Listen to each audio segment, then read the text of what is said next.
नमस्कार आणि स्वागत आहे नेचराइज मराठीमध्ये।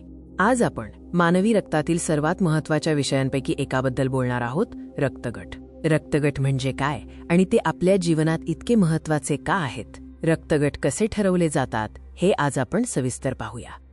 आपल्या शरीरातील रक्तवाहिन्यांमध्ये हे लाल रक्तपेशी म्हणजेच रेड ब्लड सेल्स सतत फिरत असतात। याच पेशींवर आधारित आहेत आपले रक्तगट। रक्तगट ओळखणे वैद्यकीय उपचारांसाठी विशेषतः रक्तसंक्रमण ब्लड ट्रान्सफ्यूजन दरम्यान अत्यंत आवश्यक आहे। चुकीचा रक्तगट जीवावर बेतू शकतो। सर्वात मूलभूत आणि महत्त्वाचा रक्तगट वर्गीकरण आहे एबीओ सिस्टीम। यामध्ये मुख्यत्वे 4 रक्तगट आहेत, ए, बी, एबी आणि ओ। या वर्गीकरणाचा आधार लाल रक्तपेशींच्या पृष्ठभागावर असलेल्या विशिष्ट अँटीजेन्स आणि प्लाझ्मामध्ये असलेल्या अँटीबॉडीजवर आहे। ज्यांच्या लाल रक्तपेशींवर A- अँटीजेन आहे त्यांचा रक्तगट A- असतो आणि ज्यांच्यावर B- अँटीजेन आहे त्यांचा रक्तगट B- असतो। यालाच अनुक्रमे रक्तगट अ आणि रक्तगट ब म्हणतात।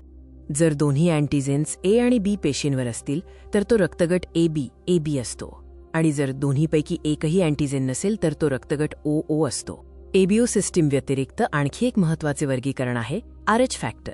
हे RH प्रोटीन लाल रक्तपेशींवर आहे की नाही यावर आधारित आहे। RH फॅक्टर हा एक वेगळा अँटीजेन आहे। जर तुमच्या रक्तपेशींवर हे RH प्रोटीन असेल तर तुमचा रक्तगट RH पॉझिटिव्ह असतो, म्हणजेच RH पॉझिटिव्ह, RH धन, आणि जर हे प्रोटीन नसेल तर तुमचा रक्तगट RH निगेटिव्ह, RH ऋण असतो। रक्तसंक्रमण करताना रक्त जुळणे अत्यंत आवश्यक आहे। चुकीच्या रक्तगटामुळे शरीरात गंभीर प्रतिक्रिया होऊ शकतात।